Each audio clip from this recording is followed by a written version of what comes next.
La Unión de Jóvenes Comunistas tiene que definirse por una sola palabra: vanguardia. Conjugamos una misma actitud y un mismo lenguaje frente a los problemas esenciales del pueblo. Ahí está, en todas partes donde hay alguien que trabaja, ahí está el partido. Tras los barrotes de la cárcel donde hay miles de compañeros, ahí está el partido, ahí está. La Juventud Comunista no estamos a la defensiva, ni estamos aquí para negociar derrotas. Estamos a la ofensiva, en la conquista de los derechos de la clase trabajadora, en la conquista de la Tercera República, en la conquista del socialismo, en la conquista de esa vida mejor. ¡Despertar! Explotado por los patronos, asesinado por los fascistas. ¡Despertar!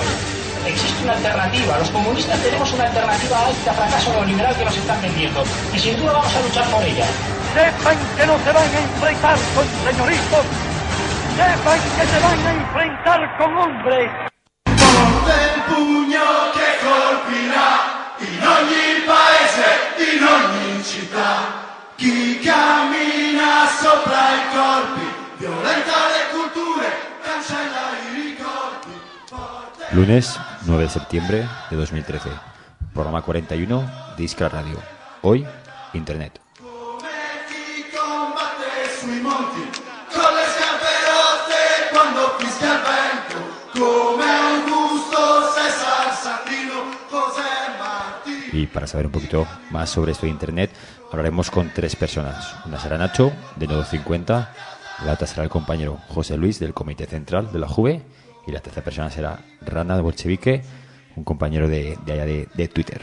Zamora Machel, come c'è Parabundo Martí, figli della stessa rabbia, come Sus e Cheyenne. Y aparte del tema central tenemos la redacción, memoria histórica, las convocatorias y esas cositas de siempre en el programa de hoy de Iskra Radio, que comienza ahora.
Y como decíamos, el programa de hoy va sobre Internet. Internet, que es un mundo que se abre pues como una herramienta llena de posibilidades, de la misma forma que no se tuvo miedo a la invención de la letra escrita ni a la letra impresa. Internet es una herramienta más que puede ser usada como todas, para bien o para mal. Constantemente tenemos esta tendencia a pensar en la privacidad, en el miedo a que desde Internet se nos lean los correos, los mensajes. Bueno, esto es como todo, ¿no? A usarse con responsabilidad. Y para eso tenemos que saber cómo usarlo y qué márgenes tenemos. Para eso hemos preparado el programa de hoy. Primero, para conocer un poquito los aspectos más legales, será lo que nos contarán los compañeros de Nodo 50. y luego avanzaremos un poquito a lo que viene siendo el ciberactivismo. ¿Vale? Vamos a hacer este programa un poquito de más a menos. Y os recordamos que estamos en Facebook con el nombre Iskra Radio, en Twitter con Iskra Radio también, el hashtag de hoy es Iskra Internet, el correo iskraradio@juventudes.org y nuestra página web iskraradio.tk. Recordad que podéis escucharnos en el 102.8 de la FM de Zaragoza y a través de TuneIn.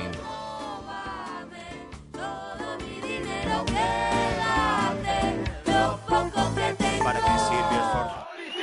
¡Vergüenza me daría! ¡Ser policía! ¡Vergüenza me daría!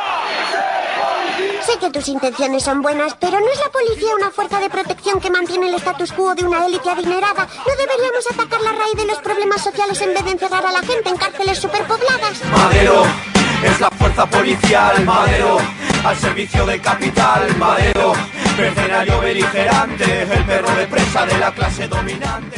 ¿No te crees lo que te cuentan los medios de comunicación? Escucha Iskra Radio todos los lunes a las 10 de la noche en Radio Mar, en el 102.8 de la FM de Zaragoza o a través de iskraradio.tk. Iskra Radio, el programa de la Juventud Comunista en Aragón.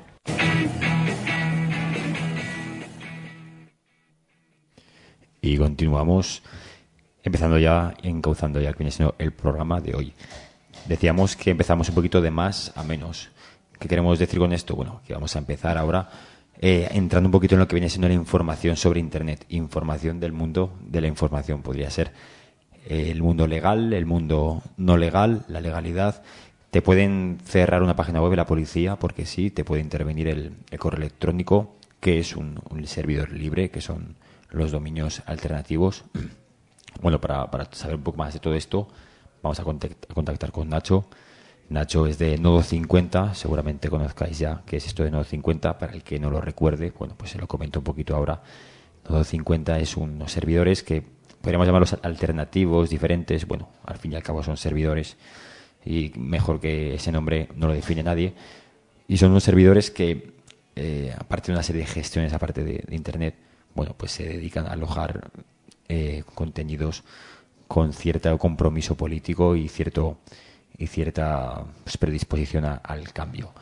Lo tenemos aquí a Nacho ya, así que voy a saludarlo y mucho mejor que él nos diga qué es Nodo 50 a que lo diga yo. Nacho, buenas noches. Hola, muy buenas. Buenas noches, Nacho. Estaba un poquito intentando presentar qué es Nodo 50, pero creo que tú mejor que nadie lo puedes hacer, ¿no? Pues te cuento, Nodo 50 es un proyecto colectivo que nace en 1994 en el contexto de la campaña 50 años bastan contra el FMI y el Banco Mundial. Y bueno, pues comienza como un proyecto para el intercambio de información. Es una era pre-web. En aquel momento no existían las páginas web. Funcionaba por BBS, Internet. Se intercambiaba información de punto a punto. Y pues ahí se embarcó un grupo de gente que creyó necesario apostar por las nuevas tecnologías como herramientas para el cambio político. ¿Costó mucho empezar este proyecto? Pues, si te soy sincero, yo soy mucho más joven que aquello. Entonces no lo viví en primera persona. Pero sí que he oído el relato, porque bueno, otros compañeros me lo han contado, que sí hubo que vencer pues cierta tecnofobia que podía haber en la época y que actualmente también hay, porque no hay que olvidar que en parte la idea de Nodo 50 es la apropiación crítica de la tecnología, ¿no? El evitar consumir tecnología de forma acrítica sin preguntarse el por qué y el para qué sirven las herramientas, sino hacerlo de una forma consciente y crítica. O sea, nosotros no somos tampoco especialmente tecnófilos, no creemos en que la informática o la tecnología o el Internet vaya a salvar nada, pero sí creemos que son herramientas apropiadas para incorporar en nuestras prácticas de lucha política y que se puede a través de ellas lograr mejorar las dinámicas de luchas y fomentar el cambio social. Decías la palabra tecnofobia, una palabra que según la has oído se me han encendido las chispas porque es una palabra que se puede adaptar a muchas formas de pensar a día de hoy, ¿no? Vemos a día de hoy mucha tecnofobia. Sí, en cierto modo, pero vamos, la resistencia a la tecnología, yo creo que desde la época del ludismo se ha ido superando por la imposición del mercado, ¿no? Porque al final las sociedades capitalistas, para que estés dentro, pues te obligan a trabajar, a utilizar determinadas herramientas y hacer, pues eso, un uso acrítico de la tecnología y la aceptación de las herramientas que te van brindando sin pensar si eso configura o no otra forma distinta de política, etcétera, ¿no? Estas resistencias siempre han existido, ¿no?, al uso de lo tecnológico, y lo cierto es que a medida que conocemos información como la que se está viendo últimamente sobre el uso que hace la NSA de la tecnología en Internet, ¿no?, esos pinchazos telefónicos, esas lecturas de correos, esa capacidad para poder sacar información de cualquier dispositivo móvil, ya sea Android, iPhones o Blackberries o cualquier otra tecnología de las que existen, que parecen tener puertas traseras, ¿no?, para organismos de inteligencia internacionales, pues es normal, ¿no?, que la gente sienta cierto rechazo a la utilización de este tipo de herramientas y no sepa cómo incorporarlas en su práctica política e incluso en su vida cotidiana, ¿no?, porque en algunos momentos está el descaro, ¿no?, en estas informaciones que se están dando últimamente en cuanto a apropiación de información, etcétera, que es la propia privacidad lo que está en entredicho, ya no solamente la seguridad, etcétera, sino que uno pues se siente observado a pesar de no ser paranoico cuando lee que cualquiera puede pues leer su correo, ver en su ordenador o fisgar su teléfono móvil. Claro. Y Nacho, decías esto de las lecturas de correo, información de la red. ¿En qué ámbito legal se mueve esto? ¿En dónde está lo legal o dónde está lo ilegal por parte del Estado o del Gobierno de tomar esa información? Pues lo cierto es que en el contexto en el que nos movemos, en lo que son las legislaciones del Estado español, no existe regulación al respecto. De hecho, las únicas regulaciones que hay prohibirían este tipo de actuaciones, ¿no? Existe una ley de protección de datos, la OLPD, que no permite que los datos de las personas, los datos sensibles, mucho menos pues aquellos que conciernen a su vida privada, los intercambios, por ejemplo, de correos estarían dentro de ese ámbito, trasciendan, ¿no?, o puedan ser publicados o puedan ser observados por terceros. Y es más, obliga a la gente que participa de esos intercambios de información, a los proveedores, a los que permiten que esa información fluya por sus canales, que sus servicios estén asegurados contra este tipo de cosas bajo importantes multas, etcétera. Pero todo esto se obvia. Siempre ha habido un problema en Internet y una ventaja también, depende de la lectura y del análisis, que es que Internet pues no tiene unas fronteras tan claras como la de los Estados-nación actuales, de tal forma que las legislaciones muchas veces no operan bien o no son capaces de operar donde quisieran. Tú puedes ver una web alojada en China, en Taiwán, en San Francisco, en Perú, donde quieras. Puedes ver webs de muchos lugares, ¿no? Y no todas tienen por qué tener responsabilidad según la legislación española. O sometidas a ambas leyes, ¿no? Eso es, cada cual tiene sus propias legislaciones. Es muy difícil armonizar la legislación en Internet. O sea, internacionalmente existen muchos criterios y bastantes formas de afrontar la red, desde países que han hecho apuestas más claras por la libertad de expresión, como ha ocurrido con Islandia recientemente, o desde países más restrictivos, que posiblemente sean en el caso en que nos encontremos, ¿no?, donde en las últimas 2 legislaturas, en la actual y también durante la anterior, ha habido cambios importantes, como puede ser la ley Sindewert, que ahora mismo ya está en activo, para delimitar el intercambio de información en Internet. En este caso, pues auspiciándose en la defensa de la propiedad intelectual. Es un poquito la excusa, ¿no? Se toma la excusa de la propiedad intelectual, pero se pone una ley que lleva mucho más detrás, ¿no? Sí, sobre todo ha roto una barrera que existía, histórica, y que se ha intentado romper en anteriores ocasiones. O sea, desde las primeras legislaciones de Internet, la que se llamó Ley de Internet, que fue la primera específica en 2002, la LSSI, siempre ha habido el fantasma de el intento de censura administrativa en la red. ¿Es común? La posibilidad de que la censura no venga por parte de un juez, sino por parte de de la administración de un funcionario o de alguien que ha designado pues una institución pública, un ministerio, por ejemplo, para que pueda ejercer la censura según las normativas vigentes. Hubo intentos durante los años 2006-2008 de aprobar la LSI, que eran unas modificaciones sobre la LSSI que iban en este sentido, pero finalmente no ha sido hasta que la ley SINDE se aprobó en 2009, en septiembre de 2009, y luego su aplicación en estos años ya, en 2012, cuando con la Comisión de la Propiedad Intelectual ha empezado a funcionar un organismo, esta comisión, que no obedece a tribunales y que es capaz de determinar qué páginas web están o no están en función de su cumplimiento con la ley de propiedad intelectual, dándose el caso actualmente de al menos 2 sentencias a favor de páginas web por tribunales de justicia en contra del cierre y dando por válida la actividad que estaban realizando, que posteriormente han sido sancionadas o cerradas por la Comisión de Propiedad Intelectual.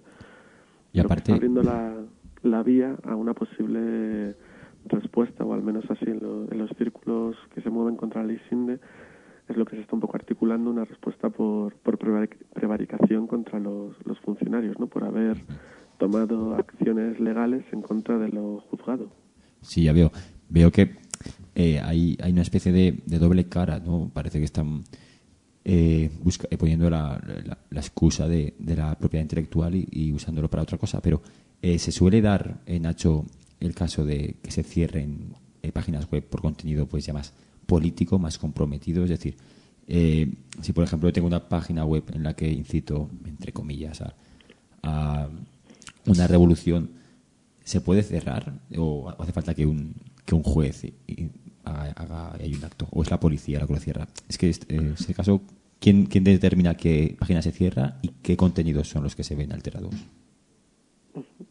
Pues mira, te comento, ha habido casos de cierre. De hecho, en Nodo 50 vivimos un cierre muy sonado, el de la Asociación contra la Tortura en el año 2000, por ejemplo, que terminó además con la asociación, porque fue multada con una multa millonaria, eran pesetas en aquel entonces, pero eran como unos 60 millones de pesetas, por haber incumplido la ley de protección de datos en este caso.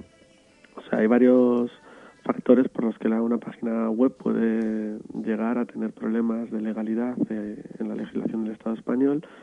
Muchas tienen que ver con su naturaleza comercial, que fue sobre todo lo que se reguló en la LSSI, o sea, por incluir correctamente datos, etcétera, para el comercio electrónico. Otras tienen que ver con la ley de protección de datos, como es el manejo de datos de una forma no segura a ojos de la agencia o por ejemplo, como pasó en el caso de la Asociación contra la Tortura, acusados de dar datos que eran de carácter privado, y otras tienen que ver con la propiedad intelectual. Son un poco las 3 patas que hay de legislación, aunque siempre puede haber cierres por comisión de delitos ordinarios, delitos de los que todo el mundo puede cometer en la vida real, tales como son amenazas, injurias, calumnias.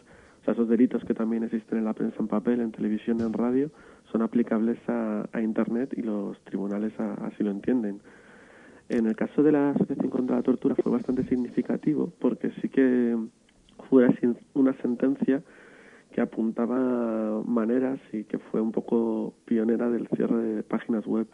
La Asociación contra la Tortura lo único que hizo fue recoger en su página web noticias de prensa que hablaban acerca de casos de tortura, o recogía del BOE otros documentos oficiales sentencias de tortura, y las agrupaba en una página web, de tal forma que creaba un directorio con los nombres, puestos de trabajo, etcétera, todo esto en las noticias de los funcionarios que habían sido sentenciados por torturar a personas o por malos tratos, etcétera. Con lo cual no era más que un directorio en Internet de algo que se podía consultar en papel en otros medios de comunicación. El hecho de haber sistematizado esa información y digitalizado y ponerla en Internet fue lo que hizo que hubiera una sentencia en contra de la Asociación contra la Tortura. De esta multa de 60 millones se acabó con ese colectivo, y que hizo que la página web pues desapareciera de Internet, o al menos ese era el intento, porque en aquel momento, en el año 2000, había bastante solidaridad en la red, como sigue habiendo hoy en día. Se ha podido comprobar en casos como Wikileaks, con muchos mirrors, etcétera, y esa página que intentaron borrar apareció replicada en otros 14 servidores, y hasta hace poco, hasta hace un par de años, todavía se podía encontrar en Internet en algunos de los servidores que habían decidido replicar la página en solidaridad por este cierre. Ya veo. Hay diferentes campos y diferentes, pues, como decías tú muy bien, casos y diferentes cierres, depende del caso. Hablabas un poquito de las leyes. Has hablado de la ley SINDE y has hablado de una ley que parece que hay antes. A ver, explícanos un poquito, Nacho, porque a día de hoy creo que en el imaginario de la gente tenemos como que es la ley SINDEBERT la que regula un poquito el tráfico de información por Internet, pero parece que no, parece que hay una ley muy anterior que es la que dictamina eso, ¿no? Sí, bueno, yo tampoco, lógicamente no soy abogado, pero más o menos algo nos hemos tenido que leer.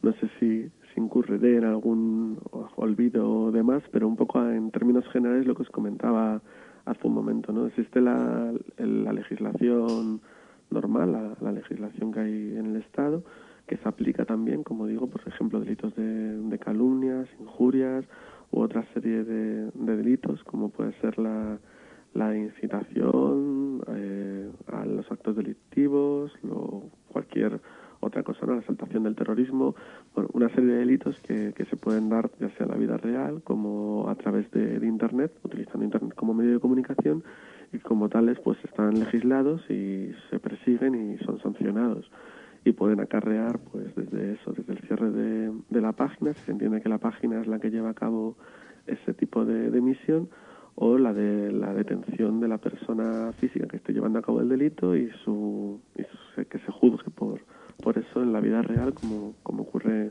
pues en la vida en la real, calle. ¿no? Sí, y por el correo te pueden mirar el correo con facilidad. ¿Es sencillo? Pues una de las leyes que se aprobó para Internet específica, la que comentabas antes, la Ley de Internet 2002, la LSSI, una de las cosas que hizo fue que legislara cuánto había que almacenar los datos de la gente en los servidores. Hasta entonces no había una legislación, tú podías hacer todo esto lleva unos logs, que los logs son los registros de entrada y salida, los registros de consulta, etcétera. No es el contenido en sí, sino simplemente los registros de quién se conecta contra tu servidor, que tú podías rotar diariamente, podías borrar cada el tiempo que te fuera oportuno. La misión de los logs en la informática es observar cuestiones de seguridad, saber si ha habido accesos no deseados, poder hacer una especie de auditoría sobre tus servicios. A estos logs se les busca otra misión a través de la legislación, que es también la del control. Entonces se obliga a los proveedores de servicios de Internet a guardar durante un año los logs de datos que tengan almacenados. O sea, los tienes que ir guardando diariamente durante un periodo de un año, y cuando caducan el año pues se supone que los puedes ir borrando. Esto es lo que normalmente un juez podría llegar a requerir. En el ámbito de una actuación judicial pueden pedirte los datos de accesos, etcétera, y también el contenido de determinado correo o demás.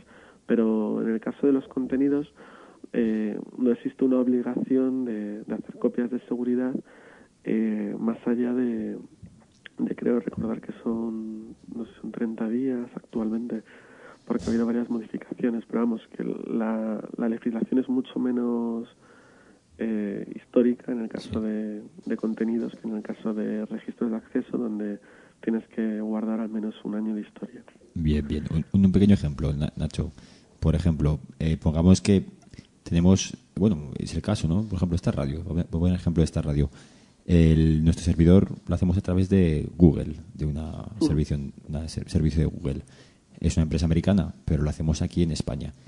¿Quién podría intervenir el correo en este caso, en España o Estados Unidos?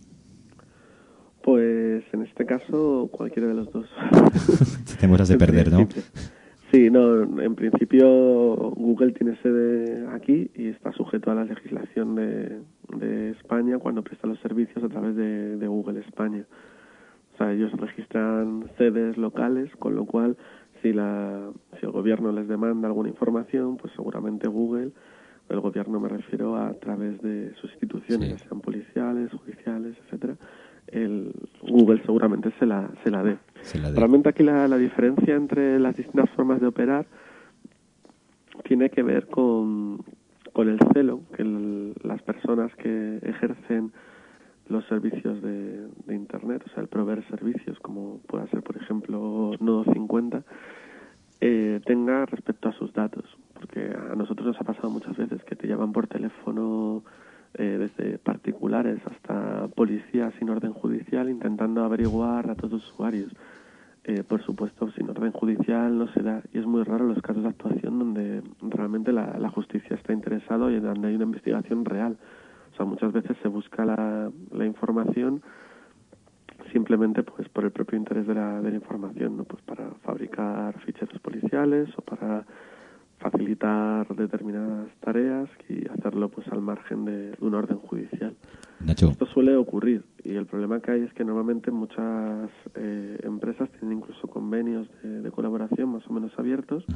O ocurre pues como lo que comentaba antes, ¿no? Como las noticias que han salido acerca de la NSA después de que Snowden las filtrara, que hablaba pues de convenios con, por ejemplo, Google, con Apple, con Hotmail, con Facebook, acuerdos con entre las mayores ellos, ¿no? compañías, sí, acuerdos bilaterales con las mayores compañías de prestadores de servicios de Internet, entre las agencias de inteligencia americanas, de tal manera que tenían puertas de acceso sin ni siquiera necesidad de facilitar una solicitud. Sí, ni siquiera Solo ni tenías que pedir pedirla. que querías, tenías una puerta para entrar a por ello. En el caso del Estado español, pues no está claro que existan esas tecnologías o que se estén aplicando. Pero en cualquier caso, en el marco de cualquier investigación judicial, se te pueden demandar esos datos y existe la obligación de darlos. Nacho, como aquí esperamos que nos oiga gente comprometida que a lo mejor puede estar llevando con datos susceptibles de ser sospechosos, aunque no lo creemos, ¿qué les aconsejarías? ¿Cuál sería tu consejo desde aquí, Nacho, a la hora de manejar información o de dar información en la red y también en el ámbito privado a través de los correos o de las redes sociales? Pues yo creo que un poco lo que ha pasado con Internet es que en cualquier proceso de aceptación y adaptación de la tecnología existe una primera fase de desconocimiento donde las posibilidades técnicas pues un poco te ciegan y te impiden hacer un análisis real del uso que estás haciendo, ¿no? Ha habido mucha gente que ha volcado mucha información en Internet y que ha hecho un uso bastante poco consciente de la tecnología y ha tenido prácticas a través de Internet que no tendría en la vida real. O sea, la recomendación es que no procures no hacer lo que no harías en persona, ¿no? O sea, a nadie se le ocurriría bajar al muro de delante de la comisaría a escribir pintadas contra el gobierno porque sabes que va a salir el policía a detenerte, ¿no? Pero sin embargo lo haces en un muro de Facebook abierto y público donde todo el mundo puede leerlo y lo haces con tu nombre y apellido. Buen ejemplo. Y tienes todas las consecuencias legales de la misma manera que lo tendrías si lo haces en un muro de la calle, ¿no? Existen prácticas que son de sentido común, o sea, es intentar pensar que Internet no es esa especie de limbo en el cual los hechos no llegan a ningún lado.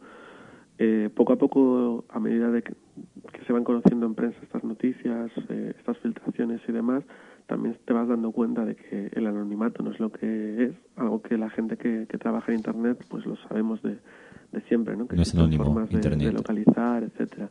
Pero mucha gente siempre ha pensado que esto era anónimo, ¿no? Que pues no lo es. O sea, existen formas de llegar hasta los individuos, se pueden camuflar de una forma más o menos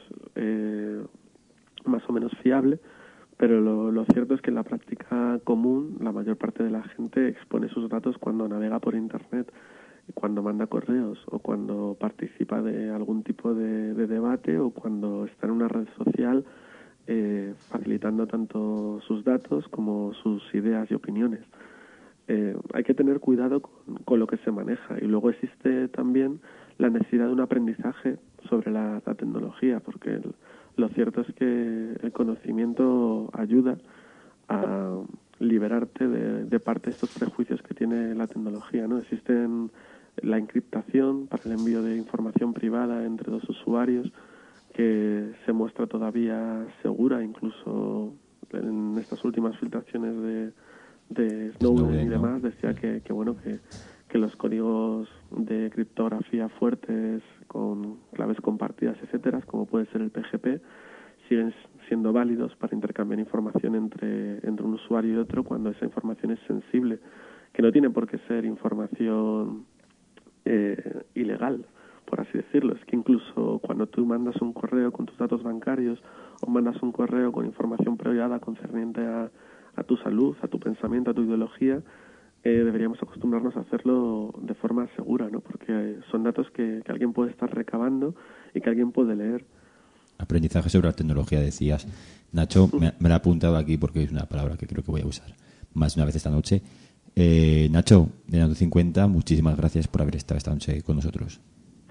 Nada, a vosotros por llamarnos y un placer, y esperemos que la gente haga uso correcto de Internet y lo utilice, porque es importante seguir pensando lo mismo que cuando se fundó Nodo 50 en el 94, ¿no? Que la tecnología puede ser útil para la lucha, para el cambio social, pero desde luego que también tiene su otro lado, el mismo que en la vida real, es el lado tenebroso del control social y de la falta de privacidad, ¿no? De los intentos represivos. Y conviene encontrar un equilibrio en la práctica y animar a todo el mundo a que conozca más acerca de las herramientas de anonimato, de criptografía, etcétera, para poder hacer un uso más seguro de Internet y más útil para su vida y para su lucha política. Muy bien, Nacho. Pues de nuevo, muchas gracias y por enseñarnos esto, y estamos en contacto. Gracias, Nacho. Nada, un abrazo, hasta luego. Bueno, pues mientras nos despedimos del compañero Nacho, os dejamos con un temita y continuamos con el programa de hoy, el programa que trata sobre Internet. En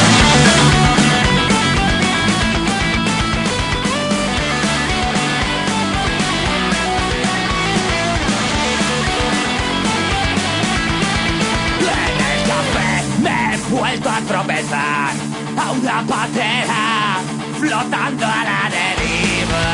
En la tostada, tráfico de órganos, un niño de color. No sé, yo no sé nada. Unos se forran, otros silbando, unos matando a la fosa. ¿Qué cojones? El poderoso no se detiene, ni también fuerte. ¡Anti-imperialista! Insaciable ambición, macabra ansiedad, espolio indecente, asquerosa usura, despiadado y brutal, morir o matar, el hombre hacia el hombre, la liberación.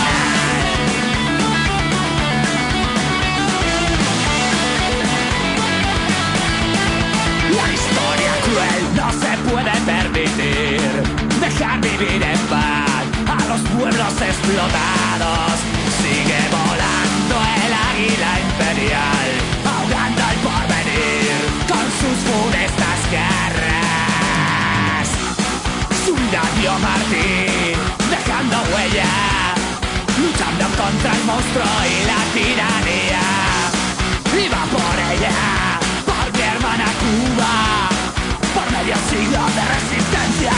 ¡Anti-imperialista! Insaciable ambición, macabra ansiedad, espolio indecente, asquerosa usura, despiadado y brutal, morir o matar, el hombre hacia el hombre, animal racional.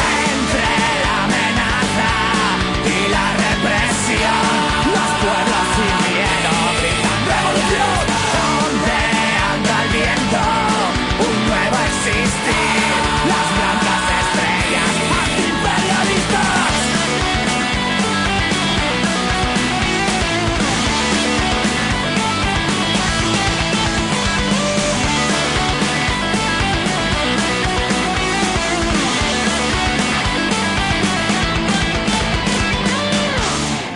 Esta es la bandera de una España, de la España constitucional.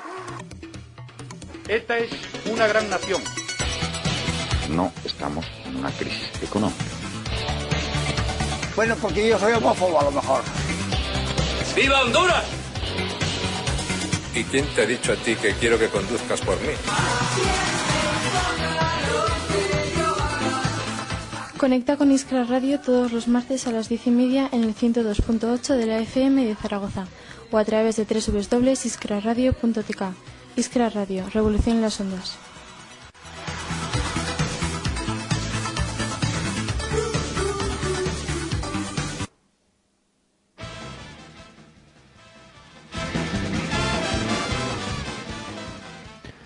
aprendizaje sobre la tecnología. Tengo aquí apuntado aquí a mi derecha en la libreta con la que utilizo para coger ideas según hablo con los entrevistados.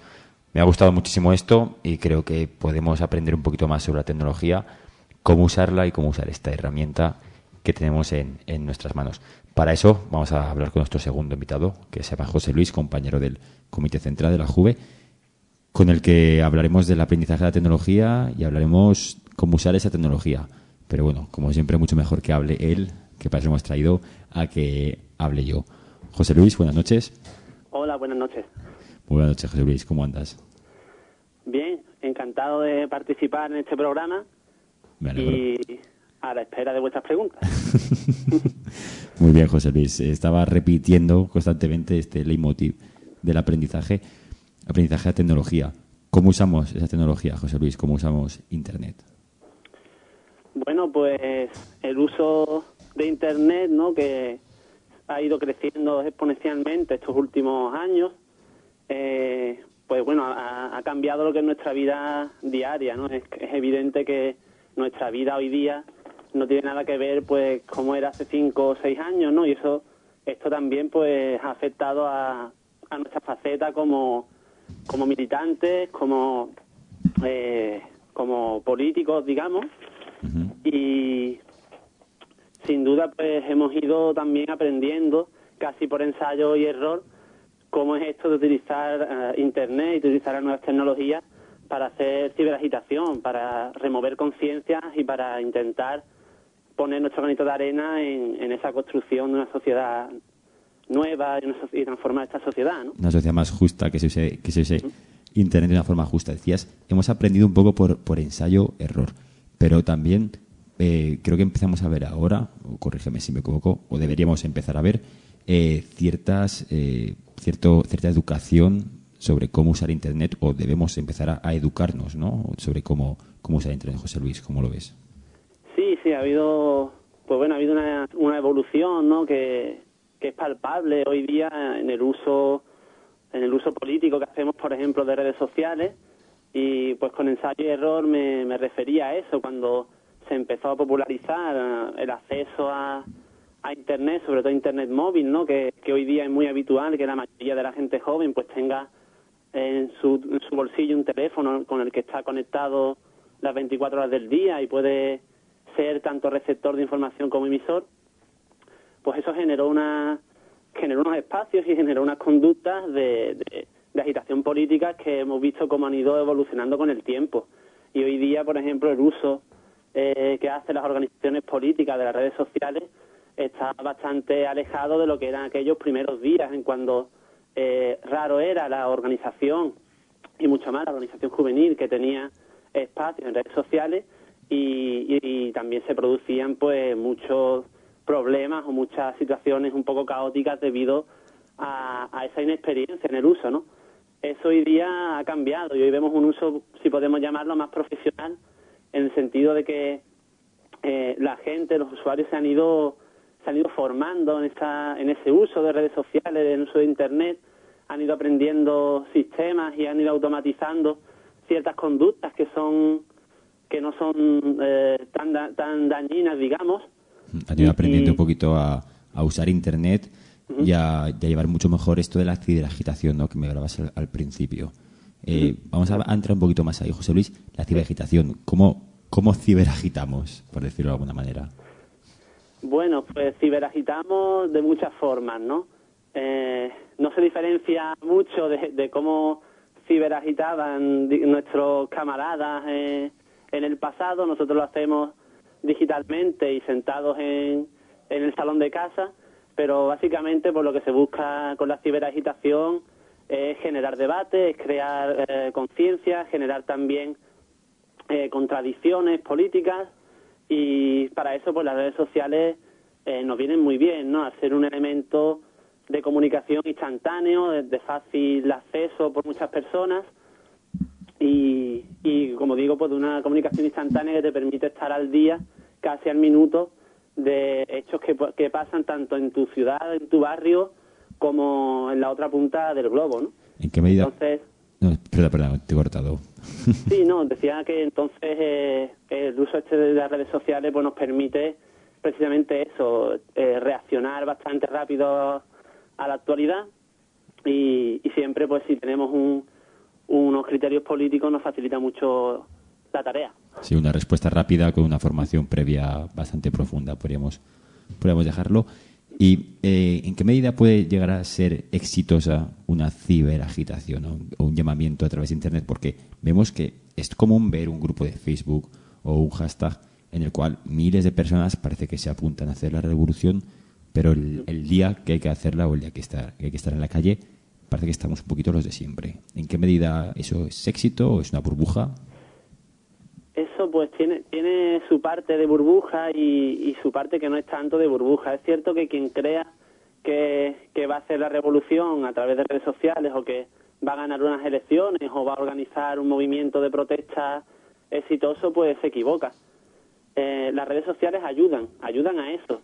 Son un elemento que se ha probado que en determinados contextos sirve para movilizar a la gente, sirve para poner en contacto a personas que comparten objetivos y que piensan igual y que por diversos motivos geográficos incluso no coinciden, y en esos contextos la red te ofrece un espacio de colaboración excelente. ¿Qué tiene de burbuja? Pues básicamente considerar que lo que pasa en la red es lo que pasa en el mundo, y aquí cometemos muchos, no hay casi nadie que esté libre de ese pecado, de considerar que los usuarios de las redes sociales o los usuarios de Internet son los usuarios o son los sujetos que van a hacer la revolución, porque no es así. Si echamos unos vistazos pues a los datos que con cierta periodicidad nos suelen publicar los medios de comunicación acerca del uso de Internet, los usuarios de redes sociales en España, vemos que aunque el número de hogares con acceso a Internet sigue creciendo de manera constante año tras año, hoy día está en torno al 70% de la población. Esto significa que hay un 30% de la población que no tiene acceso está fuera de este juego, por así decirlo. Entonces, si basamos una estrategia política, una estrategia de movilización al 100% en Internet, va a haber un sector de la población al que no vamos a llegar. Y dentro incluso del sector que sí tiene acceso a Internet, nos encontramos con múltiples factores, desde la brecha digital, es decir, usuarios que sí tienen una conexión a Internet en su casa, pero no tienen los conocimientos básicos necesarios para abrirse un perfil en una red social o incluso para saber gestionar su presencia web. Y luego, pues, infinidad de otros factores, como considerar el peso específico que pueden tener los usuarios de una red social. Hablando de memoria, Twitter, que suele ser la red que más se utiliza para estas cosas, está en torno a 9,5 millones de usuarios en España, sin contar los usuarios activos, que son muchísimos menos. Entonces, vuelvo al principio de lo que comentaba, confundir el 100% de los usuarios de Twitter con el 100% de la población es un error que nos va a inducir a que si apostamos al 100% por una campaña de ciberagitación o de movilización a través de las redes sociales, vamos a errar, ¿no? En este caso, yo diría que las redes sociales, aunque ayudan a la movilización, son complementarias a la actividad en la calle. Nunca pueden sustituir a la agitación, digamos, de la calle, del tú a tú, de persona a persona, pero sin duda son unas herramientas que ayudan y hemos visto casos de movimientos sociales que han sido exitosos gracias al uso de redes sociales y de Internet. Las redes sociales no pueden sustituir a la calle. Un discurso muy bueno tanto en lo político como en lo social, ¿no? No tenemos que llegar a llegar que lo más importante es usar el Twitter o Facebook para poder comunicarnos, sino que tenemos que hacer un poco de trabajo político en las asambleas de los centros, del trabajo o el sindicato. Hablando un poquito más en clave más interna, ahora que hablábamos de esto de actuación en la calle, ¿cuál es el papel del militante ahora o qué recomendaciones a la hora de usar un Facebook, un Twitter o incluso un blog? Bueno, pues el papel del militante, yo suelo decir que tanto en la calle como en las redes sociales el militante tiene que ser un altavoz. Tiene que ser un altavoz de la línea política de su organización y tiene que ser un altavoz también de discurso político, de denuncia social, etcétera, ¿no? el papel también, pues, digamos que también habría que hacer una pequeña diferencia entre el uso que hacemos de la red social a nivel personal y también del nivel corporativo, ¿no? Esto también entra un poco en una de las preguntas anteriores, en el aprendizaje que hemos ido llevando las primeras, sí. Constantemente. Pues hoy día no es tan común ver ciertos usos de perfiles corporativos, ¿no? Como se hacía antes. Yo resumiría el papel del militante en una persona que agita conciencia, tanto en la calle como en Internet, ¿no? Y que, pues bueno, por nosotros, por ejemplo, en la UJC, el uso que solemos hacer, tanto de los perfiles corporativos como también muchos militantes de sus perfiles personales, se trata de eso, ¿no? Se trata desde dar cobertura a ciertos actos o a ciertos hechos que no aparecen en los medios, hasta también difundir nuestros propios materiales y nuestra propia línea política, debido a que somos una organización que, como los oyentes podrán entender, no contamos con el respaldo de ningún gran grupo mediático y casi con la simpatía de ningún medio, pues nos queda nuestra agitación personal y nuestra voluntad de llegar a la gente, ¿no? Muy bien, pues recojo esto que has dicho para que todo el que nos oiga que haga su labor militante y comparta el programa de radio cuando lo subamos. Exacto. Sería una muy buena actividad militante. Sería buena actividad. Hablábamos de esto de lo que es el aprendizaje. ¿Deberíamos formarnos más sobre uso de redes sociales y Internet? Yo diría que sí, pero diría que no solo. Sí debemos formarnos en el uso de redes sociales, porque al fin y al cabo es una herramienta que está ahí y nosotros como comunistas, como personas que queremos transformar la sociedad, tenemos que utilizar esas herramientas para lograr nuestros objetivos, pero también el uso de Internet y de redes sociales, que sobre todo es eminentemente discursivo, ¿no? Emitir mensajes, comunicar, etcétera, va aparejado o casi obligatoriamente a la formación de discurso político. Podemos tener unos militantes que estén muy formados en el uso de esas herramientas digitales, pero que carezcan, digamos, de un discurso político que trasladar. Entonces, también es un problema pues bastante serio, ¿no? Yo diría que la formación va conjunta a la difusión del mensaje y al discurso político. O sea, una red social o un Twitter con muchos seguidores, pero sin ningún tipo de bagaje político detrás, es un poco un aspecto muerto en tanto en cuanto nos referimos a la militancia, ¿no? Exacto. Con muchos seguidores y sin discurso político, simplemente con un discurso político equivocado. Entonces, pues, esta tarea militante la formación en el discurso y la formación en cómo trasladar el discurso con las herramientas que hoy día tenemos a nuestro alcance. Por ir más allá de lo que enseñan las redes sociales, vamos a entrar un poco en el terreno de los blogs. Vemos que hay mucho blog por ahí de mucha gente que es muy propicia a contar un poquito pues lo que opina, ¿no?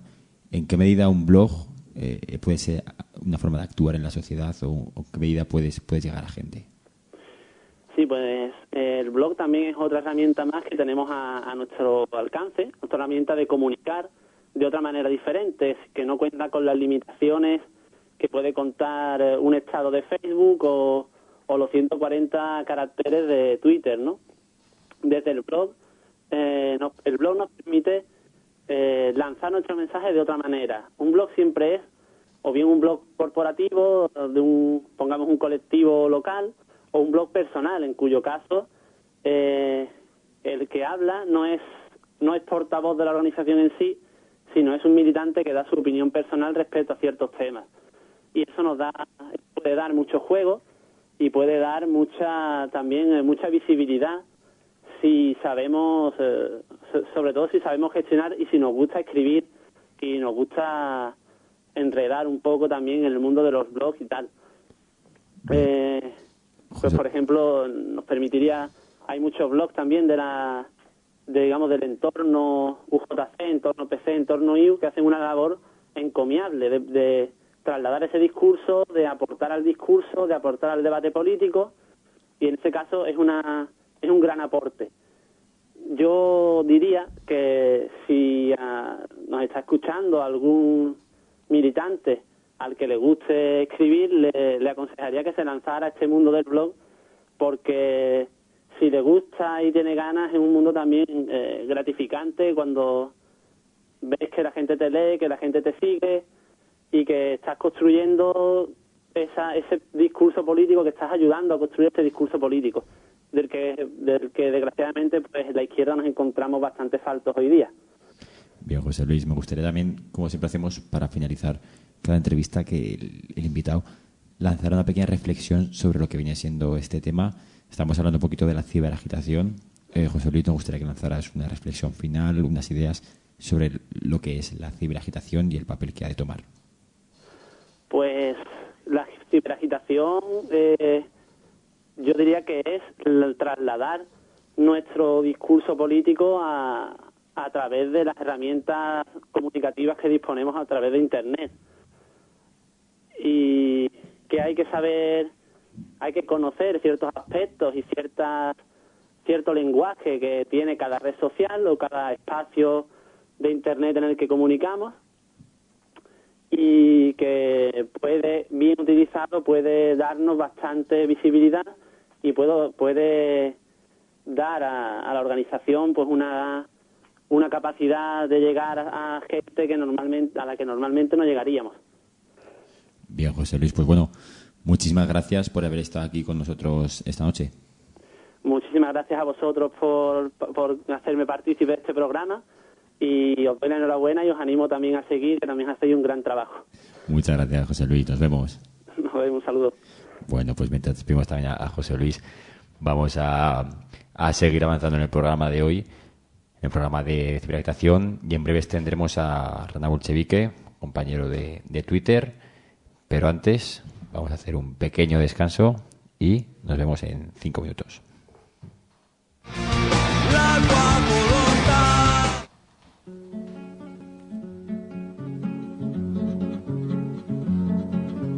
La hierba de los caminos la pisan los caminantes. La hierba de los caminos la pisan los caminantes. Y a la mujer del obrero la pisan 4 tunantes de esos que tienen dinero. Y a la mujer del obrero la pisan 4 tunantes de esos que tienen dinero. ¿Qué culpa tiene el tomate que está tranquilo en la mata? ¿Qué culpa tiene el tomate que está tranquilo en la mata? Y viene un hijo de puta y lo mete en una lata y lo manda pa' Caracas. Y viene un hijo de puta y lo mete en una lata y lo manda pa' Caracas. Los señores de la mina han comprado una romana. Los señores de la mina han comprado una romana para pesar el dinero que toditas las semanas le roban al pobre obrero. Para pesar el dinero que toditas las semanas le roban al pobre obrero. Cuando querrá el Dios del cielo que la tortilla se vuelva. Cuando querrá el Dios del cielo que la tortilla se vuelva. Que la tortilla se vuelva, que los pobres coman pan y los ricos mierda, mierda. Que la tortilla se vuelva, que los pobres coman pan y los ricos mierda, mierda. Que la tortilla se vuelva, que los pobres coman pan y los ricos mierda, mierda. Estudiantes y profesores han vuelto a salir hoy a las calles de Chile, como lo han hecho desde hace 3 años, para exigir una educación pública gratuita y de calidad.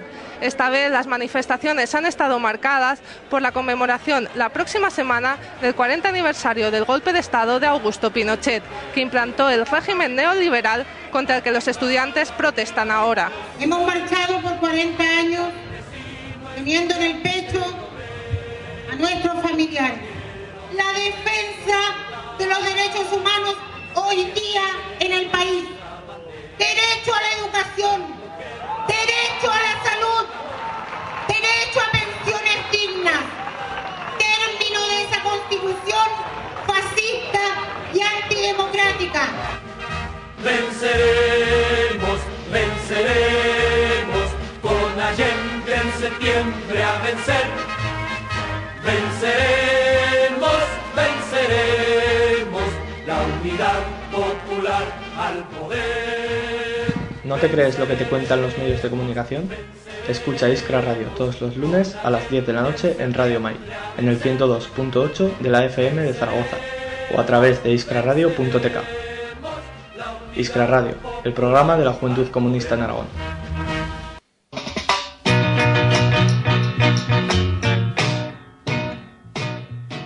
Y hablábamos desde el principio, ¿no?, del tema de Internet. Hemos empezado con los compañeros de Nuevo 50, dándole un poquito a lo que viene siendo Internet, las leyes. De ahí hemos avanzado al aprendizaje sobre Internet. Y de que más aprendizaje, cómo usar Internet, ha venido José Luis contándonos la ciberagitación, contando un poquito la herramienta, cómo usarla. Y avanza un poquito lo que viene siendo las redes sociales, su uso a través de la ciberagitación dentro de las redes sociales. Y seguimos avanzando hacia adentro. Y ya que nos hemos metido en las redes sociales, vamos a entrar en lo que viene siendo más el Twitter, sobre todo, que es el tema que más central de este programa, que nos usamos bastante el Twitter, como ya conocéis. Y bueno, y qué mejor que coger una persona de las que nos apoya desde Twitter de vez en cuando y hacer unas cuantas preguntas. Así que para eso hemos invitado a Miguel, más conocido como Rana Bolchevique, que está aquí con nosotros esta noche. Hola, Miguel. Hola, buenas noches. Bien, Miguel. Me alegro, se te oye bastante bien, aunque tú un poco lejano.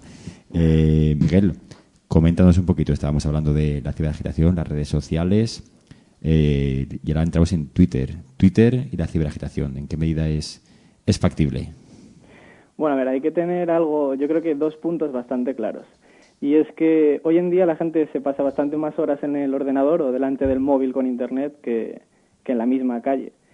Entonces, partiendo de esa base, y sobre todo que hay un montón de gente joven que se autodenominan apolíticos, que no hay mayor contradicción que denominarse apolítico, pues se puede atacar bastante bien a esa gente que en realidad está devorando ideología, aunque no se dé cuenta, por estos medios. Y en segundo lugar, hay que tener otra cosina clara, y es que hemos perdido el discurso político. Los comunistas ya parece que no estamos a la orden del día, aunque la realidad nos demuestre que sí, que nosotros tenemos la razón. Entonces, parece que más allá de tener ciertas soflamas o discursos en una manifestación, tenemos que normalizar nuestro discurso, normalizar lo que en el bar, en vez de hablarse de esta casta política o de que son los sinvergüenzas, decir, oye, es que a lo mejor pues este banquero o este empresario que es el que está detrás de esto de Bárcenas, hay que hacer que la gente intente profundizar un poco más, y creo que, bueno, Internet es una herramienta bastante válida. Hablas de atacar las contradicciones apolíticas. Me gusta mucho porque el apoliticismo me parece que es una postilla que tenemos todos ahí en el pie. ¿Cómo la atacarías? Bueno, a ver, hay bastantes medios. Partiendo de la base de que un militante de base no puede publicar en un periódico de gran tirada. Las cosas son así. Los medios de imprenta no pertenecen a la clase obrera. Decía Lenin algo como que mientras los medios ideológicos estén en manos del terrateniente y el capitalista, tendremos una generación joven, ciega e ignorante. Entonces, ahí nosotros podemos hacer algo. Se nos dispone un medio, es decir, un medio burgués, eso es cierto, que conlleva una contradicción que se pone de manifiesto bastante con eso de un comunista en Twitter, que es una empresa burguesa y demás. Pero el caso es que debemos aceptar esa contradicción y decir, en el ámbito en el que nosotros podemos movernos, normalizar el discurso comunista. Pues hay 1000 herramientas, desde TweetLonger, desde hashtag, desde imágenes, desde información directa. Tal es el punto que, por ejemplo, en Turquía, si se prohibió la transferencia de información a través de Twitter, es por algo. Es porque el mensaje llega bastante más rápido que por cualquier otro medio. ¿Y por qué? ¿Por qué crees que llega más rápido por Twitter? Hombre, es evidente que es información instantánea, es en tiempo real. Alguien ve algo en la calle y desde el móvil puede tuitearlo, no tiene que esperar a una tirada de imprenta de un día entero. Llega más directo y sin filtros, ¿no? Podría ser. Sí, que eso puede ser bueno y puede ser malo, da cabida a mucha malinterpretación de la información, hay que cribarla demasiado y que se introduzca de manera, pues casi aunque no nos demos cuenta, la ideología de la burguesía, y nosotros tenemos que luchar contra eso. ¿Y cómo podemos manejar esa información tan rápida, de forma que no se vaya, de forma que no perdamos esa hegemonía, en cierto modo? Bueno, pues eso depende de la gente que esté en Twitter, de la juventud que no se quede callada, de la juventud que vea cómo un político dice alguna burrada por Internet, por Twitter o en el propio Congreso, y que la gente se quede callada. Eso no puede ser. La cuestión es que tampoco de nada sirve que la gente esté muy agitada en una red social como es Twitter y que luego en la calle no haya nadie. Eso no puede ser, eso es una contradicción evidente. Y eso nos demuestra una cosa, y es que Twitter, es decir, la agitación por Internet nunca puede ser un fin en sí mismo. Tiene que ser un medio de otros tantismos para llegar a mucha gente. Un medio de, pues, yo por ejemplo, no puedo publicar las cosas que escribo en blogs de partidos políticos o en prensa de gran tirada o mismamente en televisión. Yo tengo que servirme de estas pequeñas herramientas que me dan mientras no me meta demasiado con el Estado. Que aunque me meta dentro de lo políticamente posible, pues ahí me intento mover. Cuéntanos un poquito esas herramientas. ¿Qué herramientas podemos usar con Twitter de la mejor forma para llegar al máximo de gente? Hombre, yo por ejemplo he usado una herramienta que se llama Tweetcam, que es una manera bastante útil de llegar a las casas de la gente, de plantarte con una webcam y estar hablando directamente con esa persona. Ya no tienes un espacio acotado de caracteres para transmitir un mensaje. Ya eres tú hablando directamente, en tiempo real, con el resto de seguidores. ¿Y puede llegar eso a un porcentaje importante de la población? Hombre, es un porcentaje mucho más acotado. Pero también hay que tener en cuenta algo que decía José Luis antes, y es que en Twitter hay 2 millones de personas. En Twitter no está el panadero, en Twitter no está el obrero de calle. ¿Quién está en Twitter?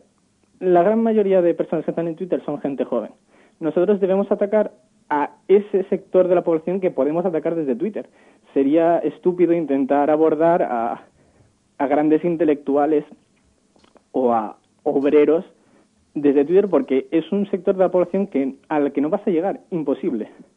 Pero también hay que decir, por otra parte, que a mí Twitter me dio la oportunidad de estar hablando delante de 140 personas en una tweetcam, y eso nunca lo hubiese logrado en un auditorio, por ejemplo. O sea, hay que saber el público al que vas a actuar y el mensaje que vas a llevar.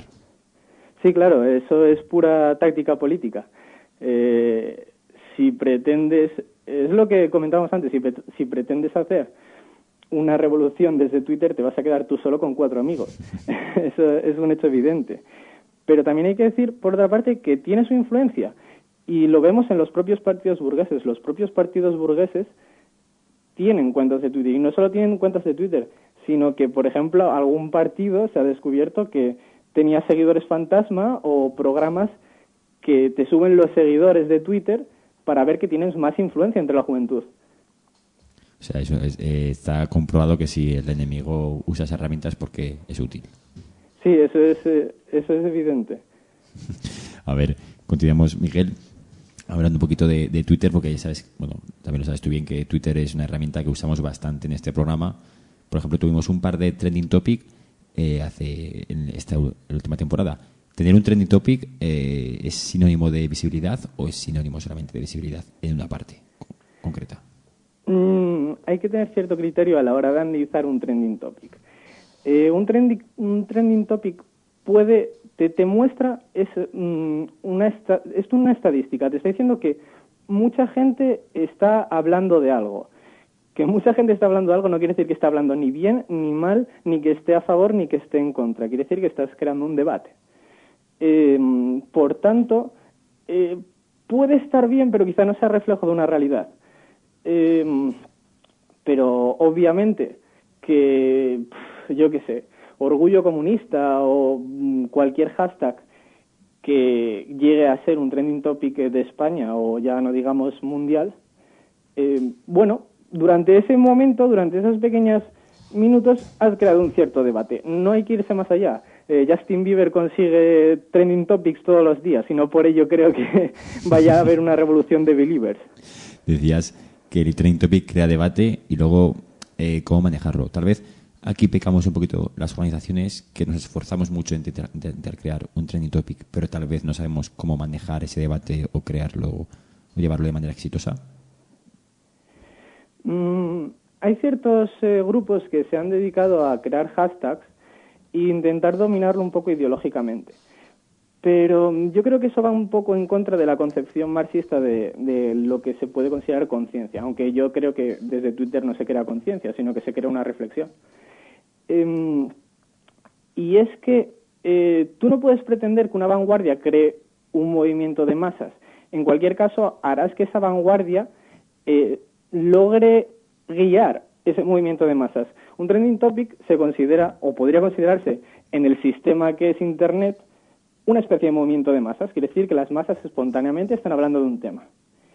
Querer hacerlo tú, que sea la vanguardia el que infunda a hablar de ese tema, no creo que pueda funcionar realmente, porque no estás haciendo que sea un movimiento de las masas que estén un poco reflexionando al respecto. Sí que puedes crear cierta conciencia. Puedes decir, hostias, esto no lo había escuchado nunca, pues voy a informarme.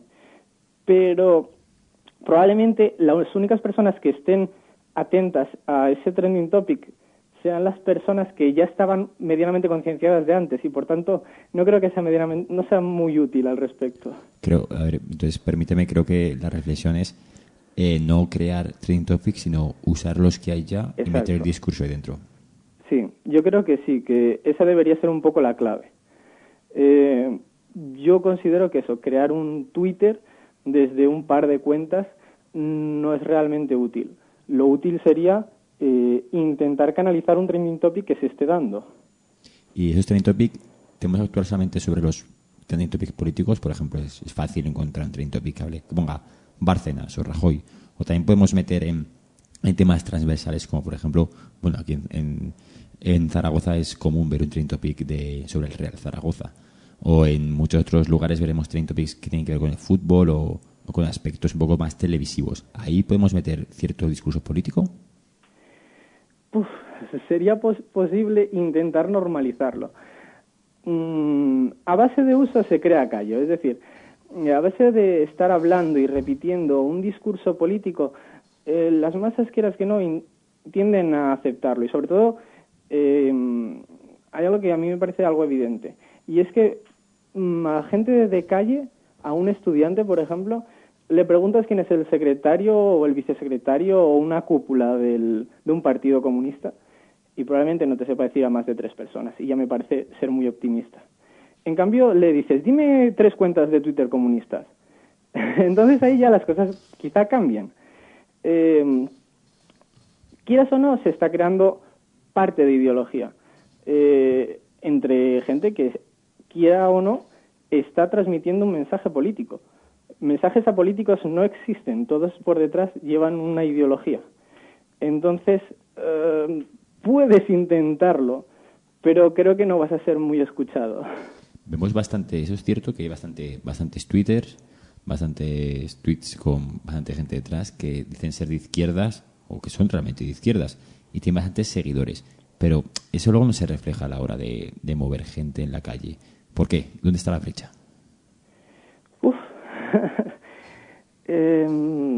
Es difícil, es una cuestión que creo que poca gente tendría una respuesta clara al respecto. Yo considero que, en primer lugar, que una persona llegue a mucha gente no quiere decir que esté transmitiendo un mensaje correcto. Es más, es muy probable, o la propia realidad nos lo demuestra, que es más fácil llegar con un discurso medianamente populista o que no pretenda un cambio de raíz, desde una postura más de izquierda moderada, de capitalismo de rostro humano, de esta serie de reformismos que en realidad solo pretenden engañar a la clase obrera y que lo demuestran, la están engañando y tienen un montón de seguidores. Eso es peligroso. Puedes intentar confrontar contra ello, decir, oye, es que esto es mentira, esto es mentira, esto es mentira y esto es mentira. A nivel de calle, falta, yo creo que un poco de coherencia ideológica. No puede ser que tengas un montón de soflamas llamando a la revolución y que luego no estés en ninguna manifestación. Eso no es posible, no tiene sentido alguno. Interesante lo que decías, Miguel. Bueno, vamos a ir cerrando un poquito esto y nos gustaría que lanzaras una reflexión final o si te ha quedado algo en el tintero que nos lo comentarás ahora, Miguel, sobre esto que hemos hablado del Twitter y de la ciberagitación. Bueno, pues no sé, a modo de resumen, decir eso, que nosotros debemos intentar normalizar nuestro discurso, que cale entre al pequeño sector al que podemos llegar de la población y hacer reflexionar, hacer que surja una reflexión al respecto, poner un poco, levantar la sábana con la que se cubre la bestia capitalista y decir, ahí está el monstruo, señalar, no. Decía un compañero que la gente se queda mirando al dedo cuando está señalando al capitalismo. Entonces nosotros debemos ser esos que están apuntando al capitalismo y decir, no me mires el dedo, mira el capitalismo, mira la bestia, que ese es el que te va a comer. Bueno, buena comparativa, Miguel. Bueno, Miguel, muchísimas gracias por haber estado aquí esta noche con nosotros. Y, muchas gracias a vosotros por invitarme. Bueno, esperamos estar en contacto y nos vamos viendo por ahí. Vale, de acuerdo. Venga, un saludo. Hasta luego.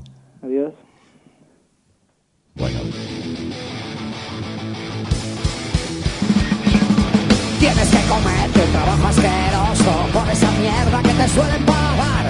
Y en cuanto te pones algo revoltoso, llega la madera y su amabilidad. Separa los pies, levanta las manos, cierra la boquita y mira la pared. Toma democracia, come libertad, come democracia y traga libertad. ¡Oh, gloria! Si esto es ser libre, yo soy el Papa.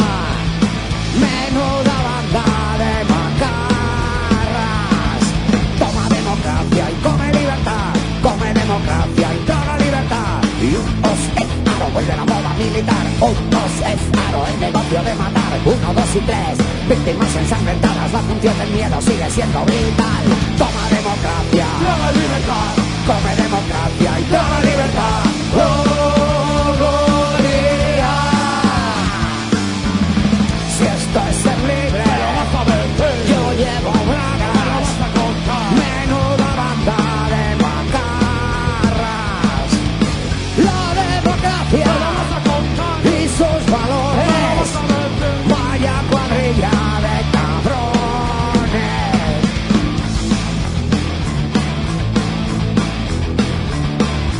Tienes libertad para vivir encerrado en 4 paredes que nunca pagarás. Tienes libertad para vivir endeudado. No apagues la tele o tendrás que pensar. Toma democracia, toma libertad. Come democracia y toma libertad. ¡Oh, gloria!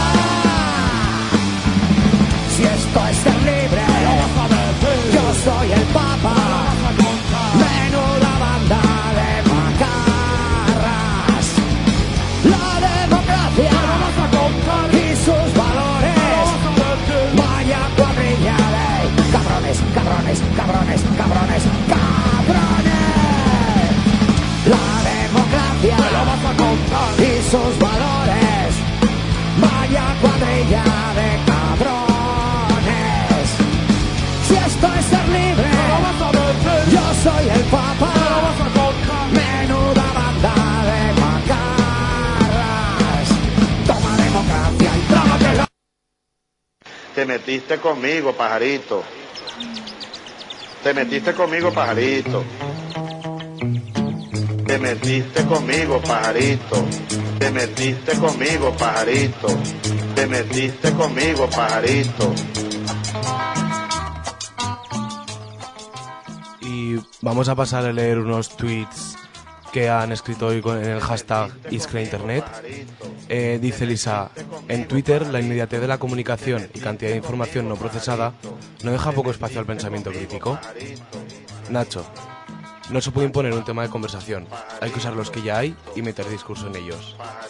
Y de nuevo Elisa nos informa de que el 72% de los trending topics, exceptuando publicidad de marcas, son sacados por los medios de comunicación como la CNN, BBC o El País. Te metiste conmigo, pajarito. Te metiste conmigo, pajarito. Te metiste conmigo.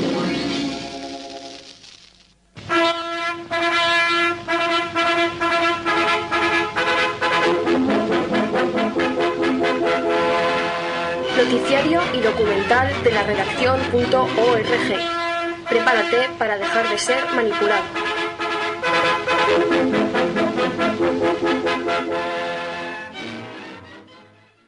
Aprovechamos el tema de hoy, Internet, para hacer una reflexión sobre los medios de comunicación online.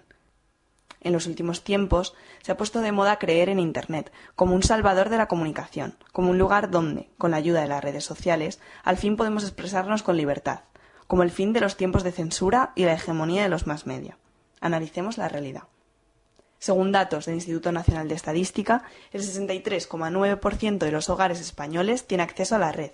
El 52,3% de los que usa este acceso a Internet ha participado en las redes sociales en los últimos 3 meses. Vemos que sí, que es cierto, en España más de la mitad de las personas usa Internet, y esta cifra va en aumento. Pero hay algo que no podemos olvidar. Otros datos que nos indican quién usa este acceso a Internet.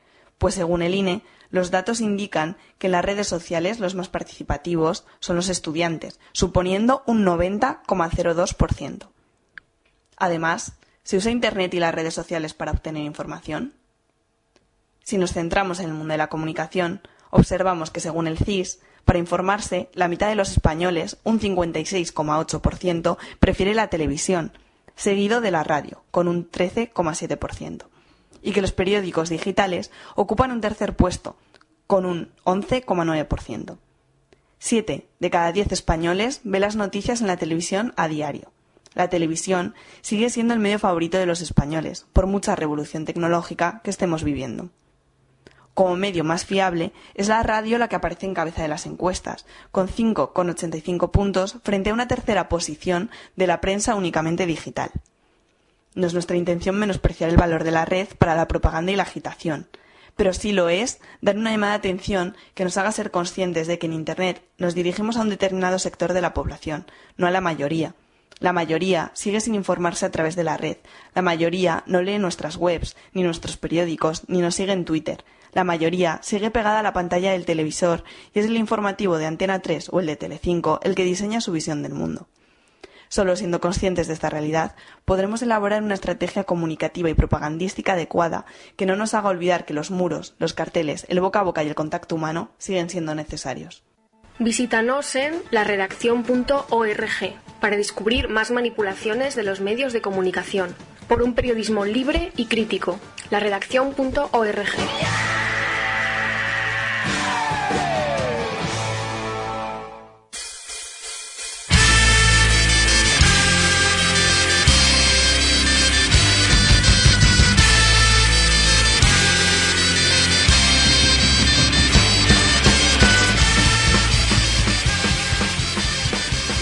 Ya un poquito el tema de la historia con el apartado de memoria histórica, y es que hoy, a 68 años de la rendición de Japón ante China.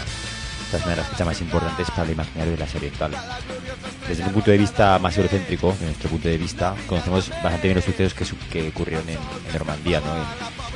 En Alemania, Pearl Harbor, Stalingrado, la Guerra del Pacífico, bueno, todo lo que viene siendo Hollywood, lo que nos ha contado él. Pero sin embargo sabemos muy poco o prácticamente nada de la guerra que pasó en el este de Asia, ¿no? La zona de China y Japón. Ya desde finales del siglo XIX Japón más o menos hizo una revolución industrial muy fuerte, comenzó a colonizar el este asiático. Hubo varias guerras donde se demostró bastante superior, derrotó a Corea, derrotó a Rusia y derrotó también a China en varias ocasiones. Ocupó la península de Corea y ocupó territorios costeros de China. La invasión japonesa que hubo en China ya a partir del año 1938 fue de las más crueles que hay en la historia, matando a prisioneros, a civiles, mujeres, niños, vamos. El Estado japonés potenciaba la creencia de la supremacía japonesa, un poco en paralelo a lo que viene siendo la ideología de los años 30 en Alemania y en Italia. Y esa supremacía japonesa se tradujo en grandes masacres, como por ejemplo la masacre de Nakin, en la que fueron ejecutados tras la rendición de esta ciudad 300.000 civiles. Los crímenes contra la humanidad fueron sistemáticos durante toda la guerra. Los cálculos estimados de las muertes entre civiles en la zona china se calcula que fueron unos 20 millones de personas. Fue la zona del mundo que más sufrió la guerra, justo detrás de lo que se conocía como las tierras de sangre del este europeo, las zonas que había entre Polonia y Moscú.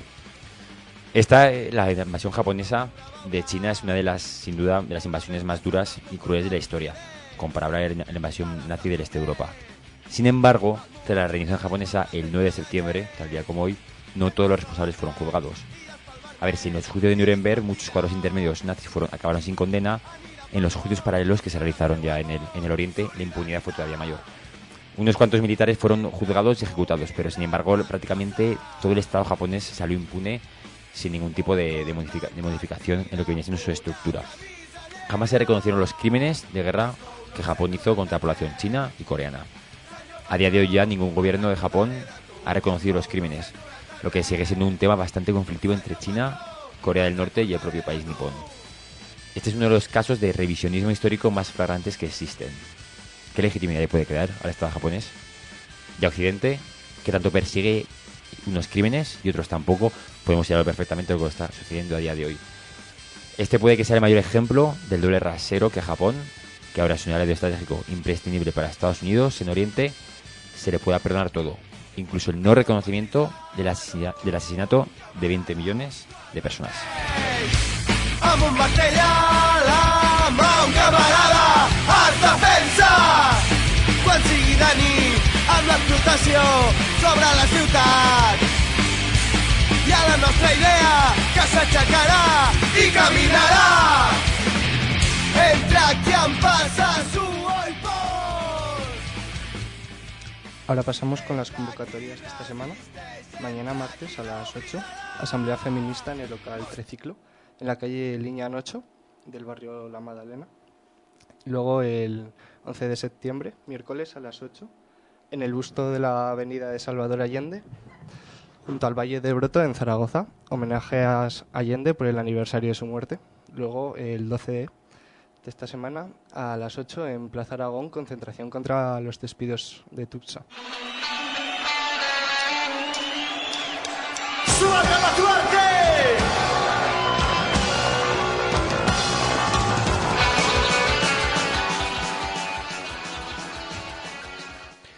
Y nos despedimos ya del programa de hoy, el programa que ha ido de Internet, en el que hemos ido avanzando con Nacho al principio, contándonos un poquito lo que viene siendo la legislación y ese aprendizaje sobre las tecnologías, aprendizaje que hemos continuado con José Luis, introduciéndonos un poco más en lo que viene siendo el tema de las redes sociales y esa ciberagitación, esa herramienta que podemos usar para mover a la población.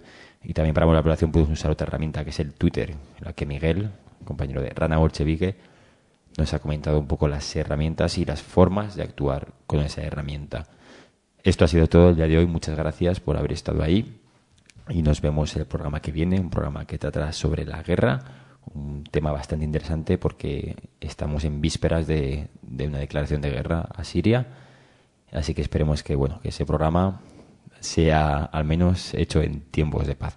Nos vemos la semana que viene, este jueves a las 12 como siempre, hacemos reposición. Y mañana, en cuanto podamos, subiremos el programa para que podáis compartirlo, como ha dicho muy bien José Luis y Miguel, y podáis hacer labor militante o activa compartiendo el programa de hoy. Muchas gracias, buenas noches y nos vemos la semana que viene.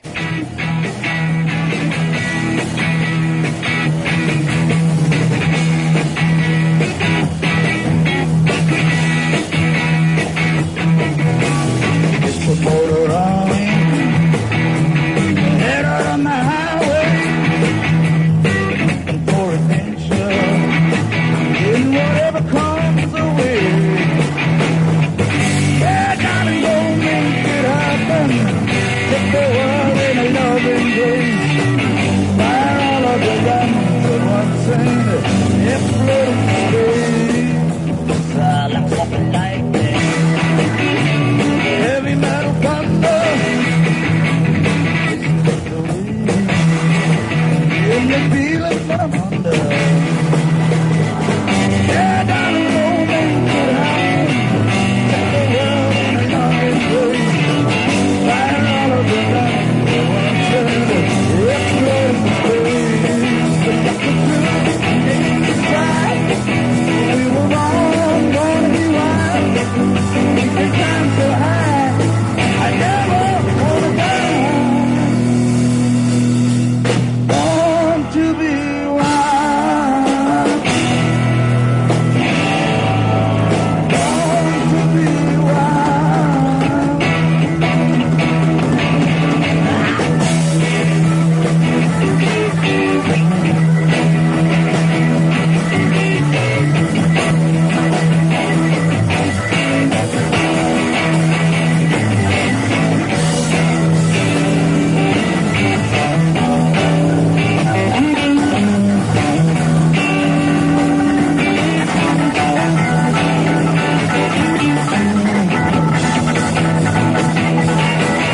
Un noble de Baviera que caza venados contra un pastor de los Urales que caza lobos furtivamente.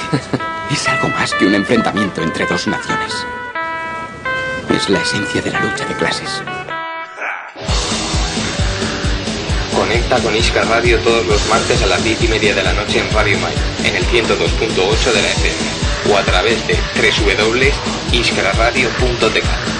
Iskra Radio, el programa de la Juventud Comunista en Aragón.